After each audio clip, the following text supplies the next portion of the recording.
Hey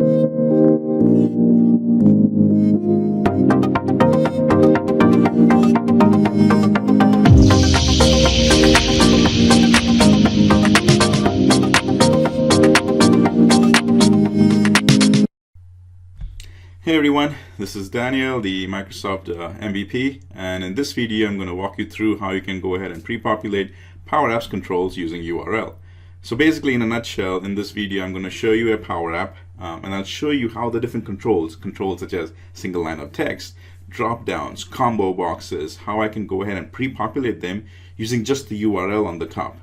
This actually comes in handy because in an instance, you can actually use the same app for different scenarios as long as the app and all the controls are the same. So what I'm going to do first is, instead of just walking you through how to building it, I'm actually going to demo one that I already have built. Take a look at it, see if this is what you want, and if it is, then go ahead and click on the URL which I have in the description, because that basically takes you to the video which has the whole thing over there. So if that sounds interesting, let's dive into the app and the demo. Okay, let me now exit from this demo here, and here's where we have the app. Now in the app, I've built a very simple app without any too many bells and whistles. Basically, this is an app an employee can use for relocation, and the neat thing about this app is that the same app can be used for relocation from different departments. That's why I'm going to show you how we can pre-populate certain things. And so this is just an example of one of those scenarios where you just want to have one app, but you want to use it for different scenarios, and all you have to do is pre-populate some of these entries. I know that might not be the best example. Nonetheless, it's still a good enough example for me to explain the situation. But you can take ideas from this and build your own app with the pre-populated controls from the URL. All right. So what I have over here, and in fact, let me just go to the app itself. All right. So I've got the app over here. I've got the URL on the top. Now, one of the things you may have seen in one of my hidden gems video is the first thing I'm going to do is I'm going to go ahead and hide the navigation bar.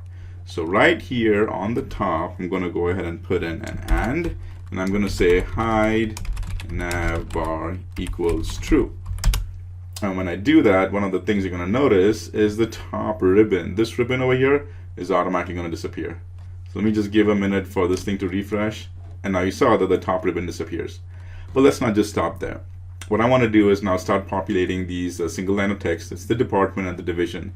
Because when the relocation department is sending this link to the internal employee, they want to already have these fields pre-populated. So one of the things I'm going to do now is start putting in some very important URL, post fixes over here. So two things I'm going to do is I'm going to put in these things over here, and just to make sure that I don't spend too much time or make mistakes, I'm actually doing a lot of copying and pasting, but I've pasted it. Let's go and take a look. So after the hide nav bar equals true, I need to put in an and over here, or an ampersand, and the next thing is department equals human resources. And actually what I can do is I can go ahead and just type in human resources here, and division equals northeast. And if I do that, the app refreshes, and two things have happened. One of them is the department and the division automatically pre-populated.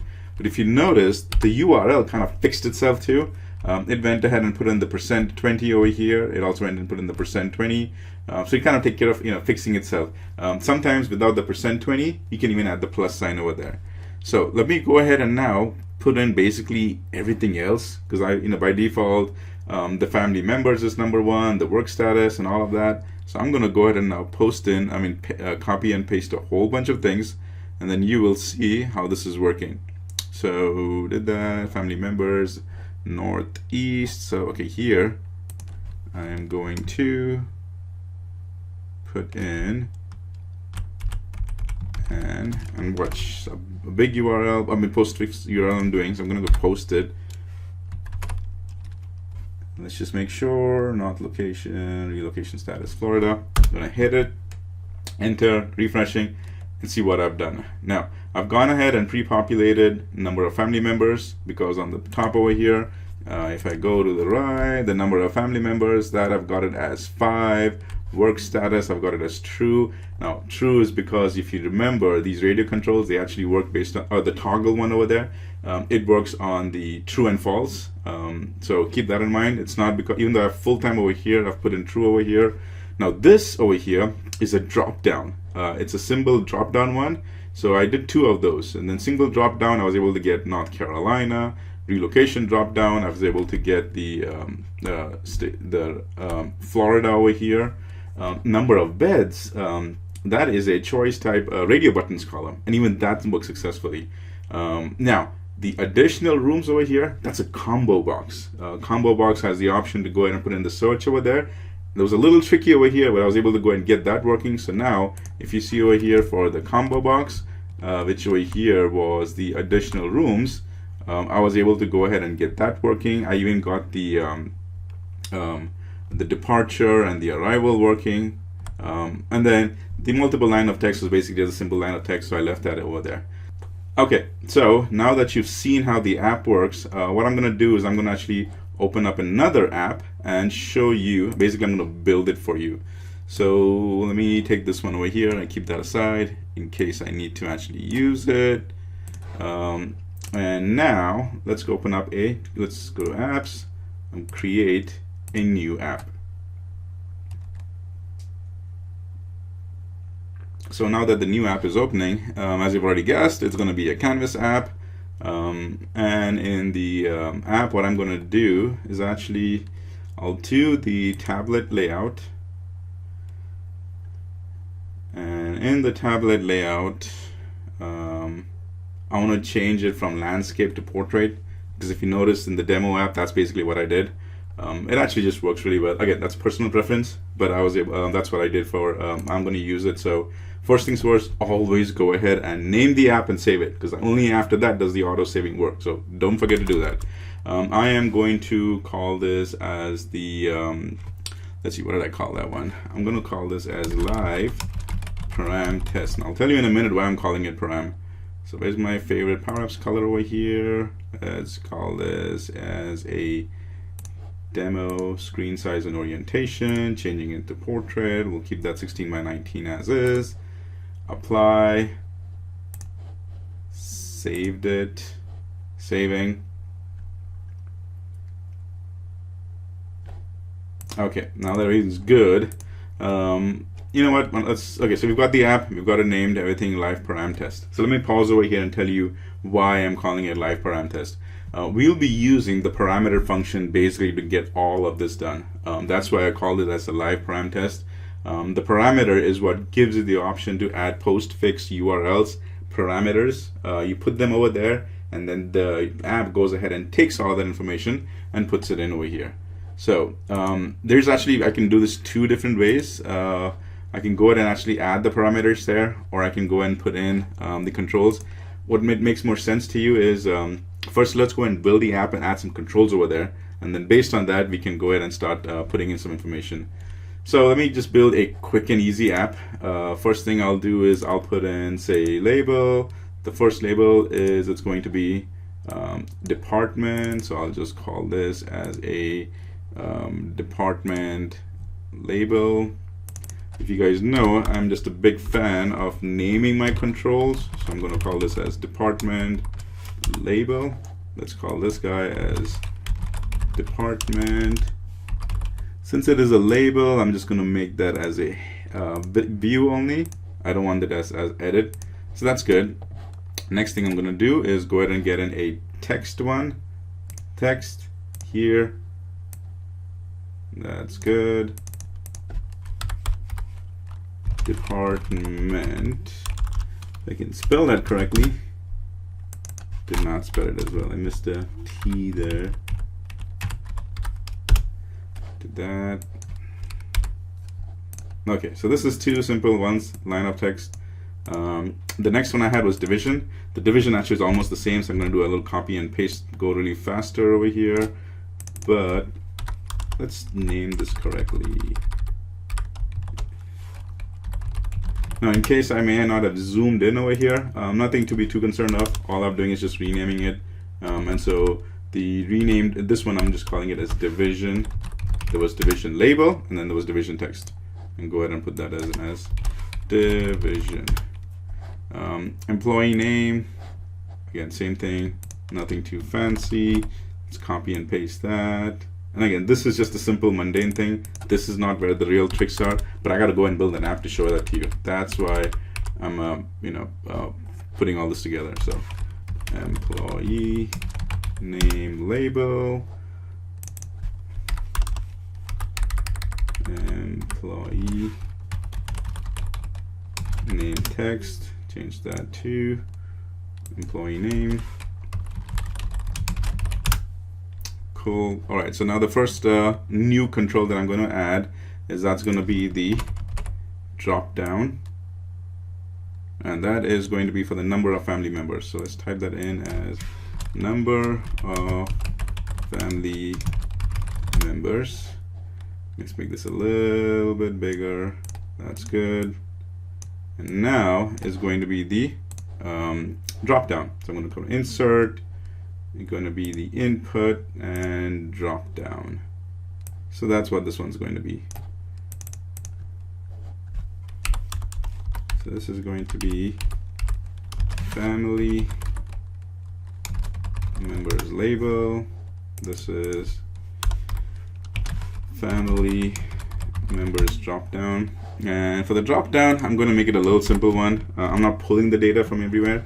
I'm just going to go ahead and say this is the syntax that I put in over here.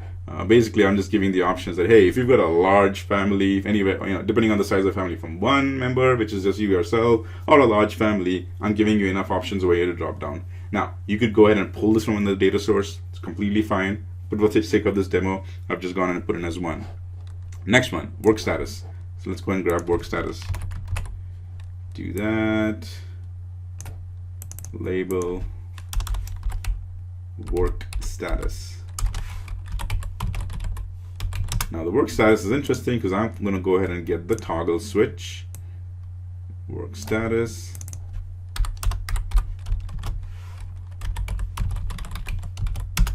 And in the work status, what I'm doing is for the there is the true and then there is the false. So for the true text, it is full time. So let me go ahead and grab the tool text first. It's not tool text, true test. The true test over here is on. I'm going to change that to full time. And then the false text is part-time. Just to make sure I'm doing that correctly, I'm just going to double check with my demo I did over here. Part-time. Alright, so I gotta make this a little bigger. Okay, moving along. Current state. That you can copy this one here. Current state is where the state where the employee currently lives in or resides in. So I want that.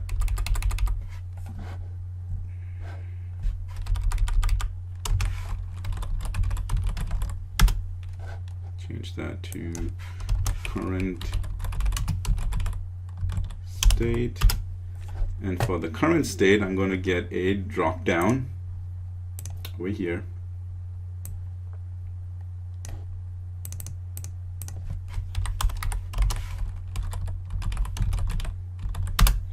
Did that, and then I'm also getting a relocation state.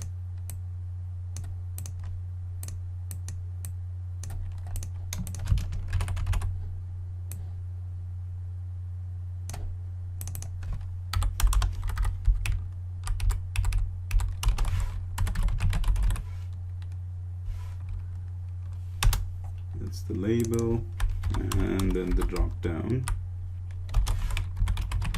Alright, so let's pause over here and go ahead and get some data in. So let me grab where my text is coming from.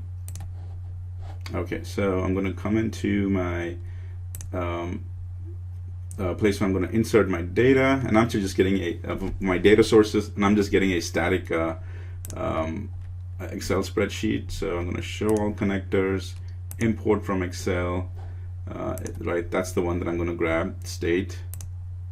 It's doing that. It's going to ask me to choose my table, states, connect. Right. Always a good point to just take a break for a second and stop and save it. Never a bad idea to save. In fact, this time I'll just go and publish as well. All right, so now for the state, I'm just going to click on state. I'm going to click on items. Where are you? Items. There, items. And I'll change that to states.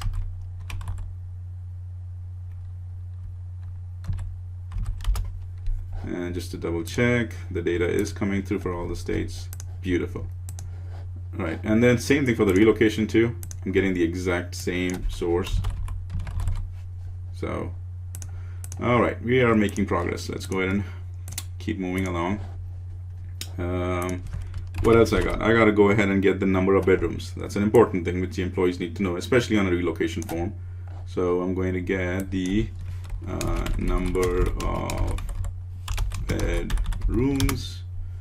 Number of bedrooms are going to add a radio control. And again, you know, this is just one of those scenarios where it may not make too much sense, but I'm intentionally doing it just so I can give you a lot of examples to you know, make this demo worth its while.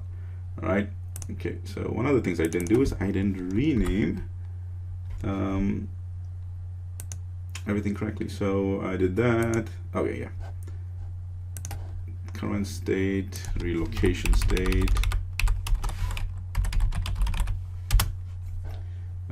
Number of bedrooms was just the room types. Number of rooms. Number of rooms. Number of rooms.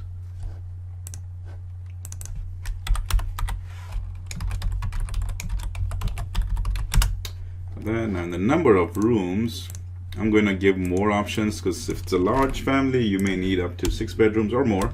Just for the sake of this demo, this is what I've done: is I've just gone ahead and made you know, that as the size. I also want to make it a little bit more smaller as far as the radio buttons go. So the radio size is 40.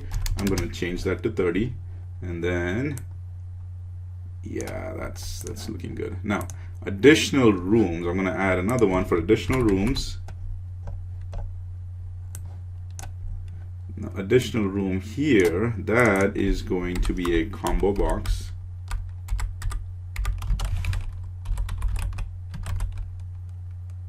Or it's actually additional items, not additional rooms. And you'll see what that additional item means. There, and we're gonna go in here to input. I'm gonna get a combo box. Combo box got dropped on the top, and the combo boxes is the, we'll call it as additional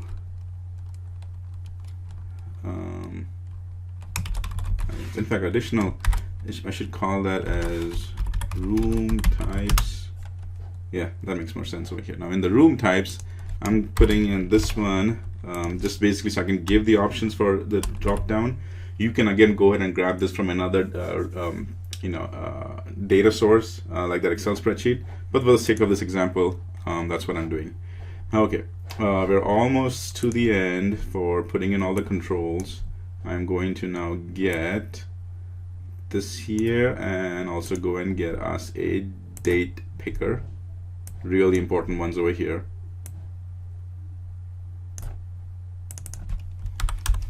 This is going to be the departure,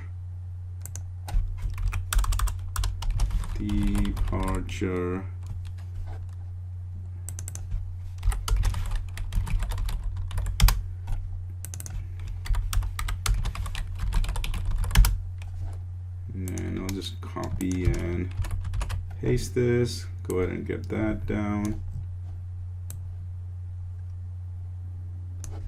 And that will be arrival.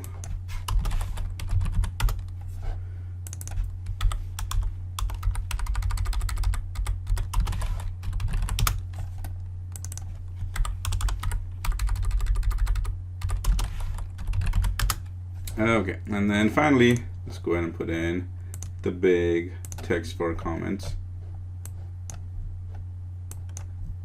Now this section over here, I'm not going to actually use that in the example, but I'm just trying to replicate that as much to just show you what the previous one was. Kind of replicate that as close. I'm not going to go ahead and put in the button and everything because we're not actually saving data. That's not the purpose of this demo. This demo is just to have pre-populated controls. So here, put in add comments here.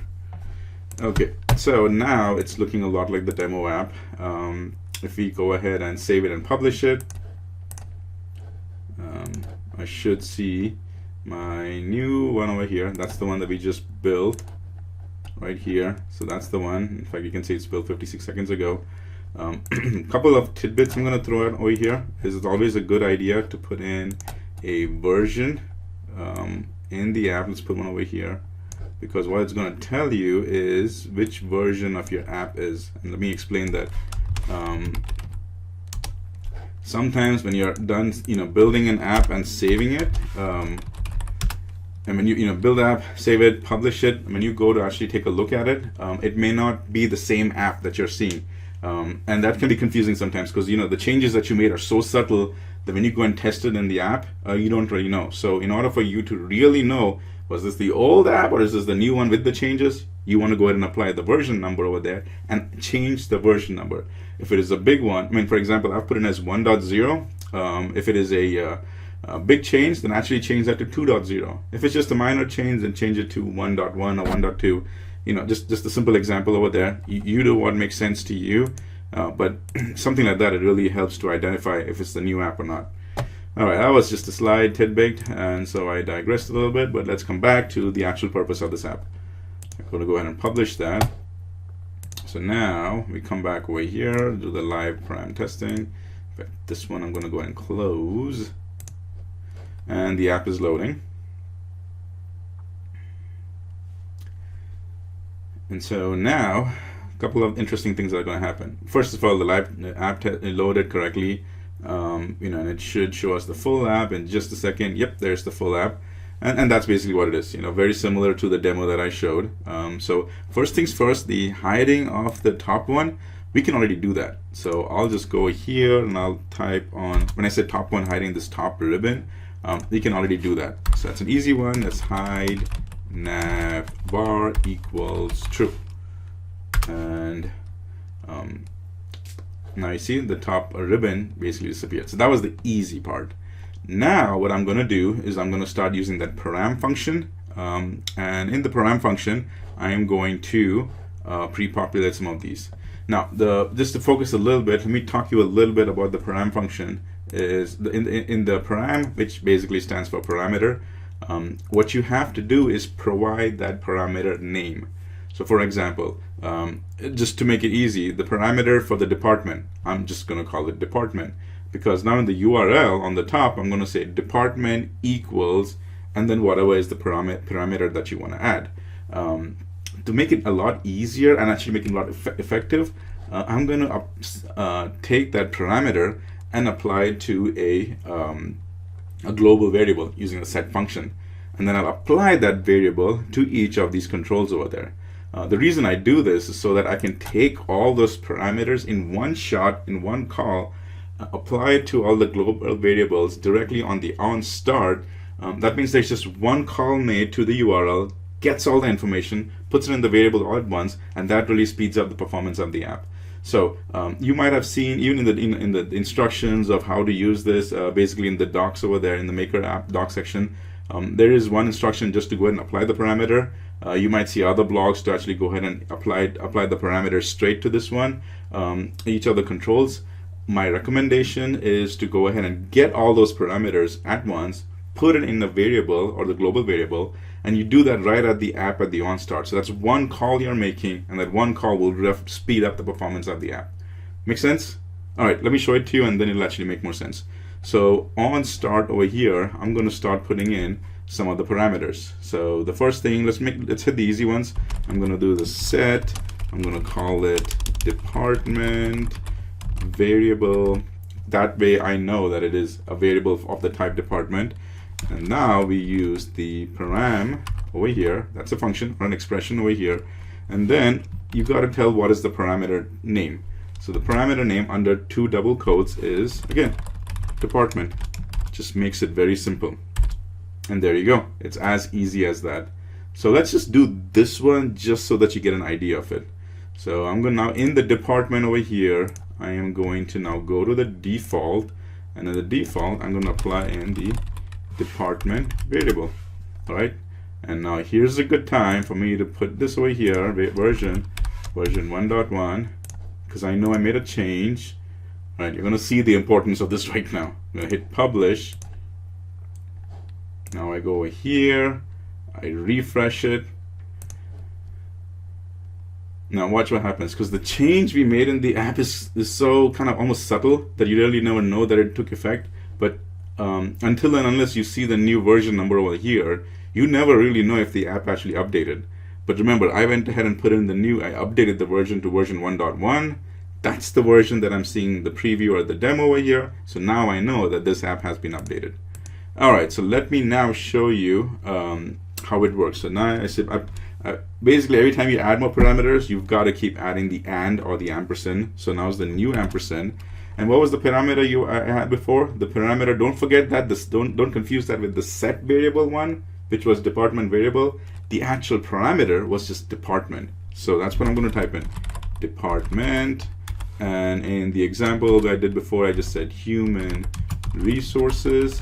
And see how I'm typing it? The URL is, it's smart enough to realize what you type. So you don't have to put, even though human space resources, there's a space in between. You don't have to put it under single quotes, double quotes. Just type in human resources and hit enter. And it automatically picks it up. In fact, it actually went ahead and did a %20. If you went ahead and copied this and put it in a notepad, that %20 just becomes a plus. Either way, it's smart enough to do that. So watch, now over here, as you can see, I automatically populated the department one. So see, kind of getting a hang of how this is working over there. Let's go and actually do the division one, because the division one is the exact same. So let's do that one as well. So I come back to here.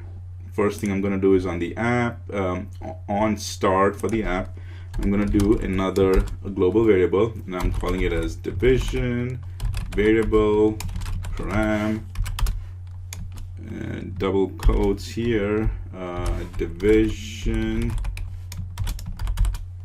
Did that in the divisions text control. I'm going to go to default, and here I type in the division variable. All right, change that over here to version 2. Save it, publish this version, come back over here, hit a refresh. It's refreshing. See how it is? Remember, when I updated the app, I said it's 1.2. Now, over here, when I did a refresh, it's still showing 1.1. This is what I wanted to show it to you, is that sometimes it can take up to 3 refreshes for the new version to come out. And if you're making changes in the backend like I did right now, you would not really know, because in this case, even though I just added the variable over here, I haven't even added the postfix over here, it really would be hard for you to know which version is it. Is this still the old one or is this a new one? But now, thanks to the version number I've added over there, you know. Now, you don't have to make it so prominent on the top right of the screen. You can make it small on the bottom right, bottom left. Nonetheless, I really, really urge you to start using this technique over here. In fact, I'll be adding this section to another one of the hidden gems in the future. All right, so now it shows version 1.2, so that makes sense. We know it's the new one. Come back over here, and if you're getting the hang of this, we just add another and or ampersand. Remember what the parameter was? Don't get confused with the parameter variable, because the parameter variable ends with var. The parameter itself was just called as division. So that's what I'm going to do. I'm going to type in division, and say the division in this case was called northeast. All right, so northeast, enter. Apps reloading, and there you go, northeast. So makes sense? It's all coming together now. Perfect. One thing for now, employee name. Employee name was actually just a user. I was making the user call. So for the employee name, I'm actually going to do it a little bit ahead. I'm going to say set employee name variable. That was just the user full name. That's all. This is not really part of the parameter thing, but I'm just going to put that in here. So I wanted to kind of finish the app piece of it, so that's why I put in. So that takes care of that. Okay, now let's start working on this one over here, because things are going to get a little bit more interesting now as we move forward. So let's see. All right, so for even though this is a drop down, it's not really that different. So what I'll do is same thing over here on this guy's parameter. The parameter was for number of family members. Number of family members, I'm just going to call the add. It's a variable. I'm going to call it set family members variable. Its param is just going to be family members, and that's what I did the param over here. I am going to call this one its default. I'm just going to call that as family members variable. Now in the URL over here, in this case it is a lot easier because it's just 1 2 3 4 5, and the family members also is 1 2 3 4 5. In any of your case, if the drop down actually is different types of texts, there's a trick you can use over there, and I'll just kind of give you an idea of the trick. So remember, when we come back over here, I'm going to continue just adding and or ampersand. The parameter was family members, so I'm going to type in family members, and I'm putting in 5. And if I hit enter, this one's going to pre-populate to 5. We should also see our employee name. Oops, I made a mistake. I should have done that. What I did was I did not update my version. So update that to 3. I don't even think I saved it. So let's save it, publish it, published it here, come back in. Let me just make sure my parameter is still there. It's there. Let me hit enter. Oh, it's still version 1.2. Hit enter again, or let me refresh it now. Refresh it. It's 1.3. Perfect. It went ahead and populated the 2 over here, also 5. Now, if you would have put in, say, a set of other text types over there, you can go ahead and type in those text types in the parameter over here, whatever this text is, instead of 5. But if you don't know what they are, those text, count how many they are. This is 1 2 3 4 5. If you want that 5th text which is in the drop down, just put in the number 5, and even that number 5 will still populate the text that you added over here. So kind of keep that little hint in mind. In this case, I made it simple just for the demo piece, but the number 5 will also come in handy if there is text over there. Just count the number of text that you have. So different text that you have, 5th text, whatever it is, if you just put in the number 5, that 5th text will show up over here. So kind of keep that in mind in your case. If you're not just using numbers, if you're going and using text, that's how it works. Okay, let's move along, because now things are getting a little interesting, right? We've got the radio control over here. So in the radio control part, things are not that complex anymore. It's just very simple and straightforward. The only thing is you might get a exclamation mark, and that's not a delegation exclamation mark. It is just giving you a warning. So keep that in mind. It's not a delegation warning. It's just giving you a warning. But you'll see what I mean. It'll make more sense. So on the on start, we're going to now add the work status variable, because that's what it is, work status. If you're part-time or full-time. Oh, I didn't even change that text. Let's do that. Call that as work status. Make sure current state, additional. Okay, very good. So for the app here, comma, work work status variable, and in the work status variable, I'm going to call it as param. I'm just calling it as work status. That's good. Let's go to the radio button over here. in its default, let me just check really quick on my side. Yep, work status. Now over here, see that exclamation came up? All the exclamation says is it's a warning. It's not a delegation thing, it's just a warning. It says that it's expecting a true and false, so the current cause may be unexpected. So kind of just keep that in mind, all right? So, but in the URL piece over here, when I'm adding in the work status, you gotta be a little careful, because I'm literally now keeping in mind what this thing is saying, that the warning is actually giving you a really good hint. The warning is saying that, hey, all it is doing is it's expecting true and false. Now you went ahead and put in part-time and full-time. That's not gonna work. Now keep in mind, so let's see what we did for false, which is it's grayed out. That's a false. Remember, if we look at it over here in the F section, false text, it's part-time. So false equals part-time, true equals full-time. Keep that in mind, because that's going to be important for the URL. So what I'm going to do now in the URL, I want this pre-populated. I want the pre-populated to say that this person's work status is full-time, which means now I need to go and put in work status equals true. So let me show you that. All right. First things first, come back over here, version, update that to 4, hit file, save, publish. Let's go back to the demo.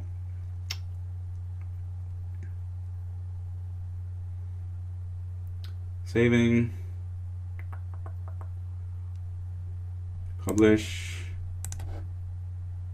parameter, come back over here at the end, ampersand or and, work status, and over here don't put in full time or part time.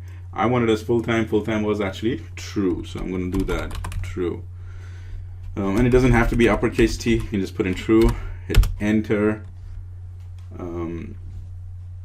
And then if this app has updated, we are getting the updated version, the true should also work. So there we go. Now it's 1.4 and the true is working. Now if you would have put in, say you completely skipped what I said and you just put in full.time, because that's what the text over there said, watch, doesn't give you any errors, no red errors on the top ribbon or anything like that, but it just doesn't work. And you could go crazy trying to figure out why isn't it working, because in the radio button or in the toggle switch I've put in part-time, full-time, but over here it's not working. That's because part-time is false, full-time is true, and the true and false is what it looks for over here. So let's go back over here and change full-time was true, hit true, and that is what it works over here. All right, making sense now? All right, let's keep moving. So we took care of that. Now we got to go to the current state. Now the current state actually is pretty neat. This also is a good example of how powerful it is, because remember on the top over here I said that there might be a situation where you put in some things which are not 1, 2, 3, 4, 5. It's actually just text over here, and so I wanted to kind of demonstrate that to you. So that's what I did. It's not 1, 2, 3, 4, 5. It's all the 50 states of the United States. And to make it even more interesting, I'm not using one word, I'm using 2 words, which is basically the state I live in, North Carolina. So let's see how that works. I'm putting in app over here, and I'm going to go ahead and put in another global variable, and I'm going to call that variable as, what did I call that? A current state variable param, and I just call that as current state. That works really well.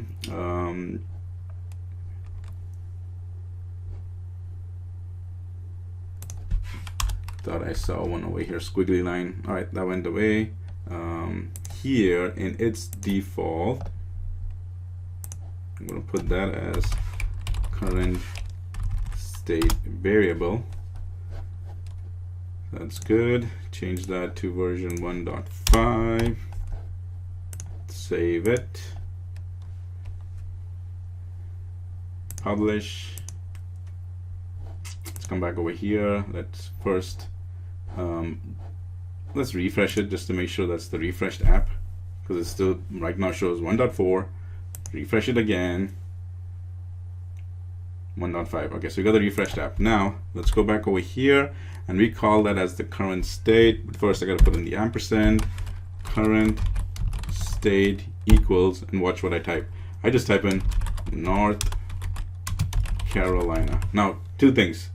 What I'm typing in over here is the exact word that was one of the options in the drop-down. That you really can't fix or change. It has to be, what you're typing over here has to be in the drop-down, otherwise it's not going to work. That's common sense. But the interesting thing over here is that I didn't have to put in North %20 or ampersand or plus or anything. I just typed in North Carolina. Let's see if that works. I did the North Carolina piece over here, and watch, it worked. So I didn't have to go ahead and find, okay, in that entire drop down, which number is it? Is it number 30 or something? Then maybe put in the current state equals 30. I didn't have to do that. I just made sure that I got the exact spelling correct, and that's what I put in the current state equals North. I even put in a space over there, and it worked. It is that user friendly and that easy to kind of work with. So let's go ahead and finish up the relocation state as well. So I come back now, back to the app piece over here, back in the app, and I'm going to put in the set relocation state variable param relocation state. Got that. Same thing here. Items is correct. It's the default.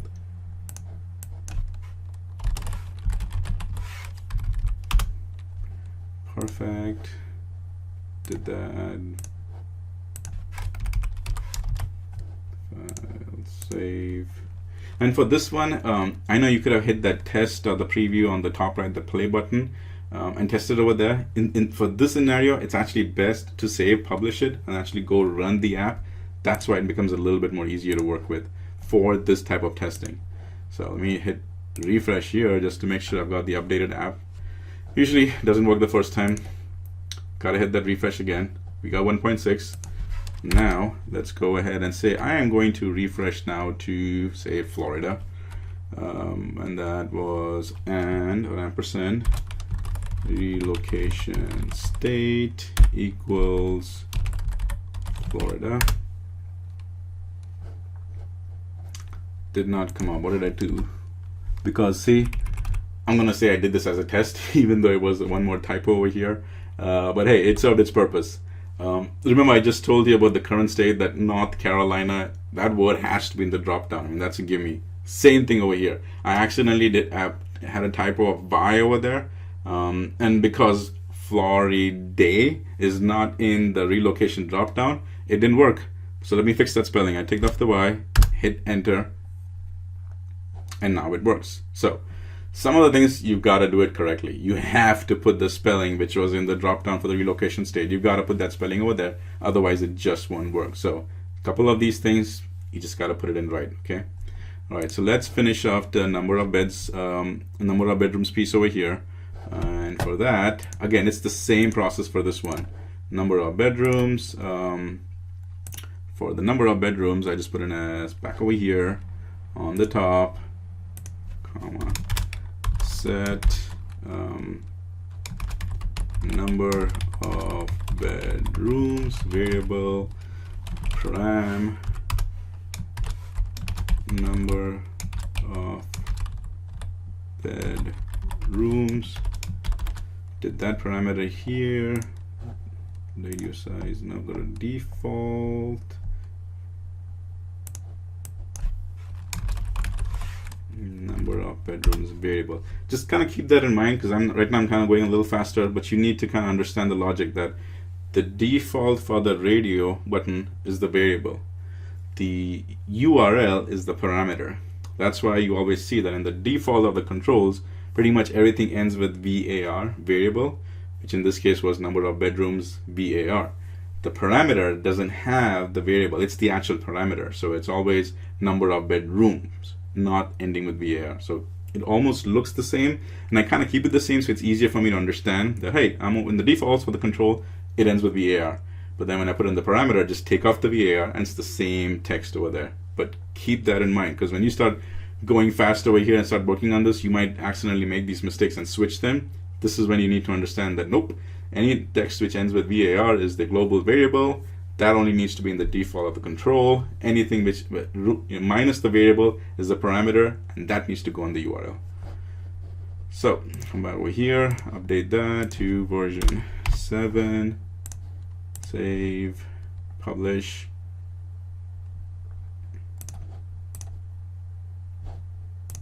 Come back here, refresh that, version 1.6, 1.6, refresh it again. Yay, we got the new one, 1.7, and now I go to get ampersand, and the ampersand over here is the variable or the parameter number of bedrooms equals, I'm going to say 5, and 5 got selected. Just make sure. Say I did 6. 6 got selected. Perfect. Okay, so these were the fairly easier controls to work with. All right, all of these so far, right from the drop down to the current to the radio, the single line of text, the radio controls. These are all the easy ones. Now the combo box and the date, those are the ones which get a little bit interesting. I'm not saying it's difficult, I'm just saying a little bit interesting. Because what happens is I have to use an intermediate step, which is basically just assign a label, and I'm calling that as a temporary place. So temp labels for all three of them. Well, I'm going to for the additional items, which is a combo box, for the departure date, which is a date, and for the arrival. Each of them I'm putting in a temporary variable, because that temporary variable is where the items from the data from the parameter is going to be saved in the temporary variable, and then we take that temp label and assign it as the default to each one of these. Now, this idea came from all the testing that I did, because if you notice in the other ones, we took the variable straight away, which was the global variables with the set function. That variable, I directly added it to the default of each of the controls, and it worked. But for this, some reason it doesn't work. So let me show you first over here. Let's actually jump and let me make sure I've got this correct.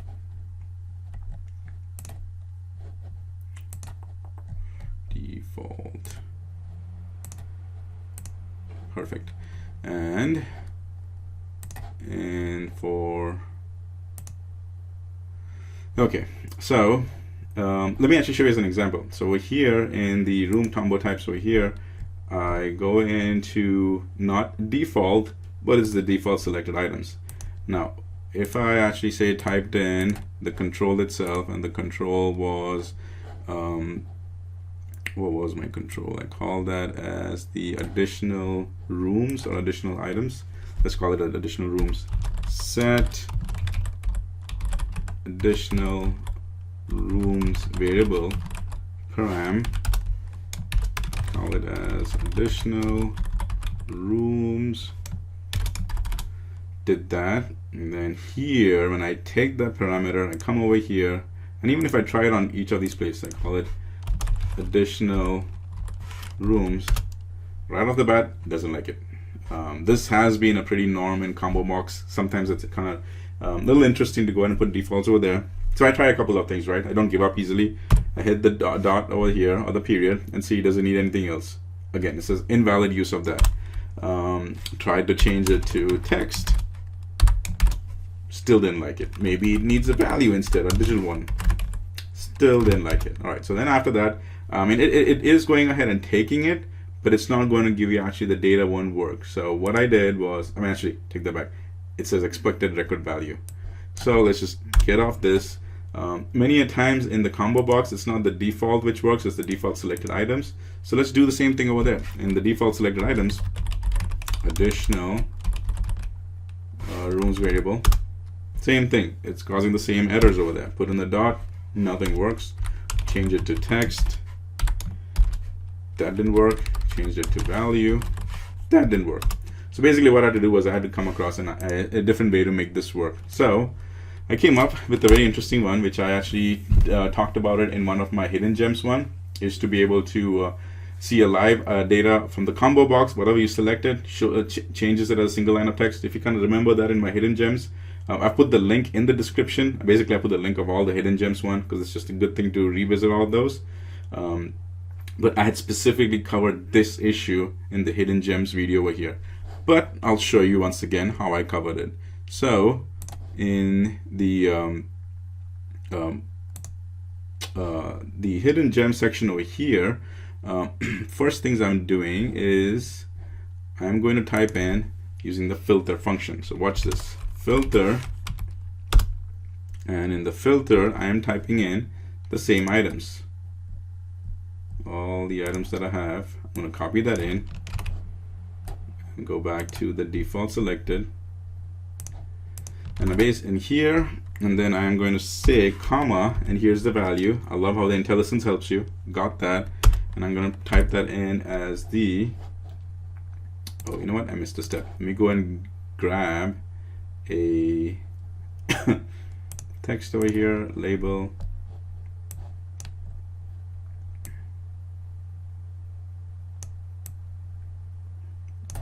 I'm going to call this guy as the temp additional rooms label. Always a good idea to change this one into view. That's against my personal preference. Now in the additional, this one over here, this is where you want to go and grab and basically play the additional rooms variable. This is where you do that. Now I know it doesn't make much sense. That why can't I just take this and put it directly in the additional rooms, but I just demoed it to you. When I put the additional rooms variable directly in the default or the default selected items of this combo box over here, it was only erroring out. So the idea of putting an intermediate step, which is just putting in a label and then calling the data from the label, seems to work. Don't know why it is. It kind of gives me a little bit of a reminder of how in Flow we use the compose step. Because sometimes it's easy to take the data, drop it in the compose, and then call the compose in another action. This kind of reminds me a little bit of that. Either way, I played around with it, I figured out how to do it, and now I'm sharing that with you guys. This is how you do it. So now that we've got the the data coming in over here, you now go ahead and put that in. Is that I'm going to filter the data which is already there, filtering it, taking the text that's coming in from there.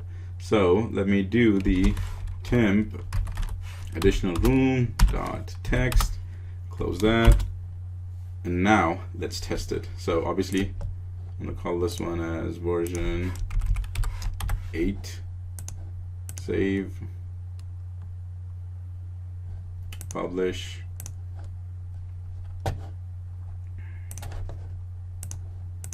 let's go back here, refresh,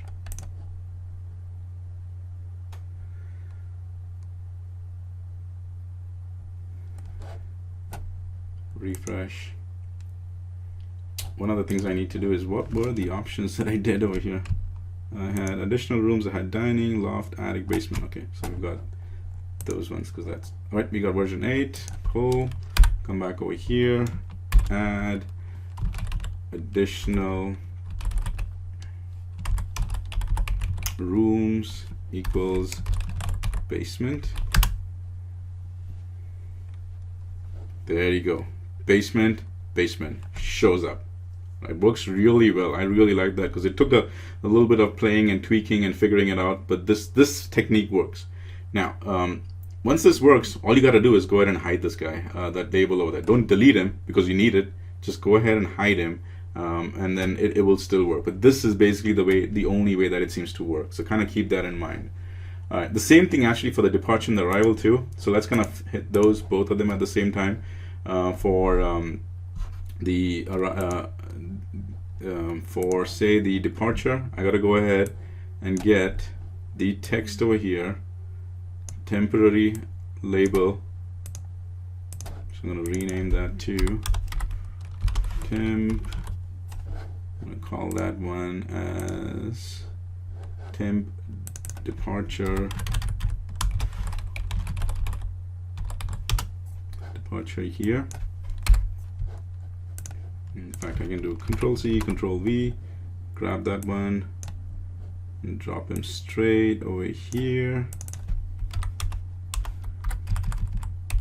Temp arrival. Okay, did that. I need to come up to the app, and I need to add the the two variables for that. I mean the global variables for that. So set one was the departure variable param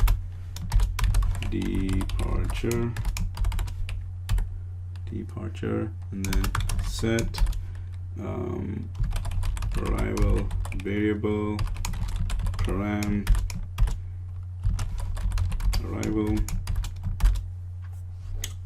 That worked. So here I now put in the default is the departure variable, and then here I'll put that in as its default. The date was depart. In fact, you know what? Just for grins and giggles, let me actually prove it to you that this really doesn't work. So I come over here and I put in directly the departure variable, right? Doing the exact same way for the other ones. Same thing here. Come into this one, its default date, I put in the arrival variable, just like we did for all the other ones, right? I just want to kind of, for grins and giggles, show this to you guys that I did that. Did that one over here. 9. Save. Publish it. Come on, refresh. Refresh.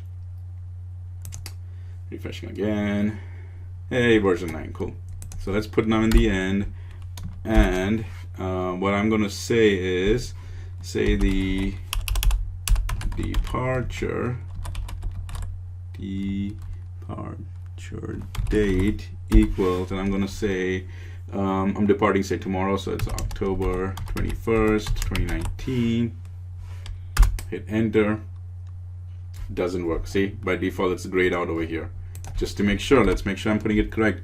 Departure date equals there. Couple of things I tried over here, trust me, they didn't work. Some of the things was maybe I don't need the forward slashes. That didn't work. Maybe it is the code, so I just try a single quotes, not a double one. That didn't work. Let me try double. In fact, see the single quotes went to the percent, so that just completely messed it up. Let's try double quotes. 10. Let's try double quotes both ways, putting in just 10, 21, 2019. Yep.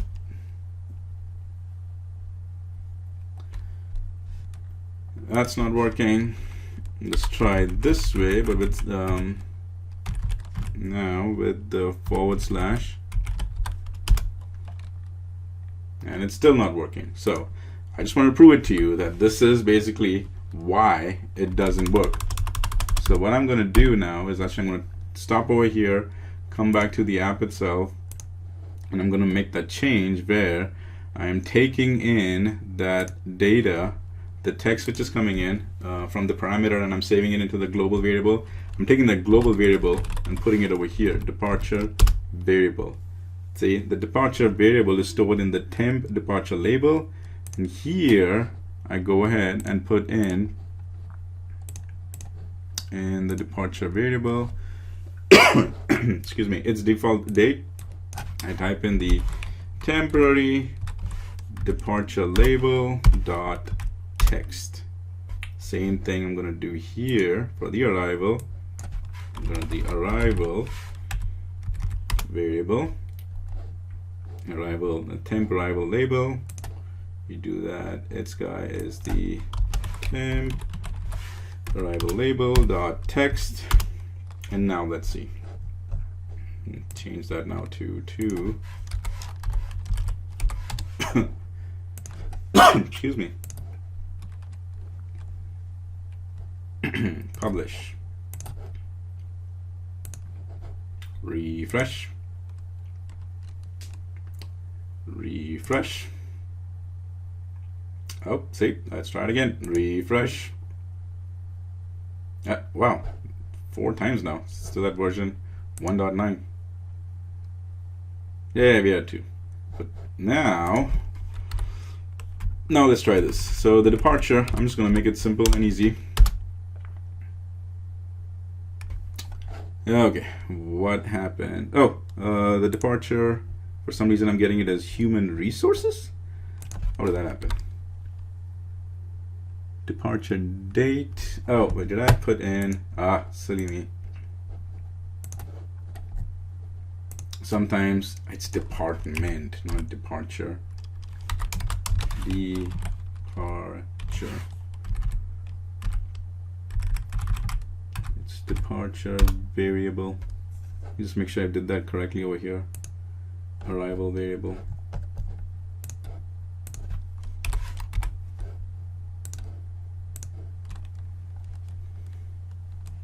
Publish. Refresh. Fresh.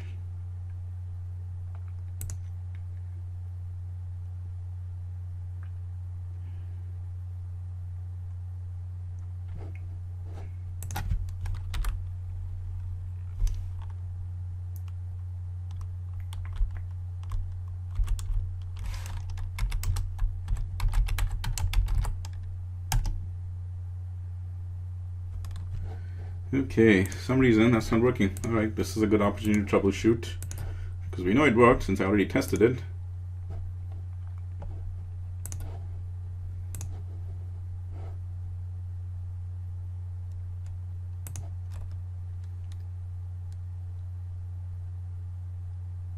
Set departures. Oh, I didn't put departure date. I just put departure. Let's change that to departure date. And you know, I can just change that as departure and up. Date, arrival, date. Save. It was just a little mishap. I had just made a not had them matched over there. I didn't change the version, so if I just refresh it, and if it's correct, I should see the label show up. There you go. So label showed up, and now that date worked over here. The reason that, if you guys didn't notice, the problem was because I had not put in departure date. I just put in departure. So let's finish off by saying arrival date equals, say, a few days after. And then that should work as well. Now, same thing as I talked about the combo boxes. You can't delete these labels. You need them, but you can always go and hide them because everybody else doesn't need to see it. You just need to see it.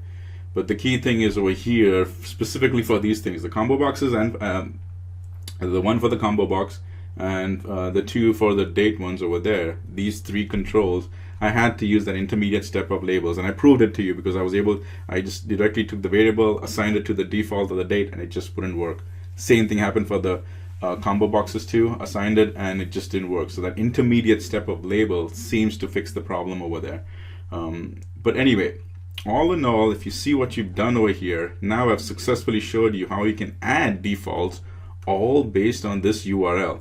See, right from the hide navigation bar to hide the top navigation, to the single line of text, to the the drop downs over there, the single drop downs, from the radio, from the toggles to the radio buttons to combo boxes and the dates. I was able to step by step show it to you. I kind of showed it in an order where the easy ones were first, and then the little bit more trickier ones were in the bottom. I kind of walked you through all of those. So hopefully now this will be a helpful thing in the future for you guys. If you now need to have an existing forms, but before you are provided to the end users, you can already pre-populate some of them using the URLs using the param function.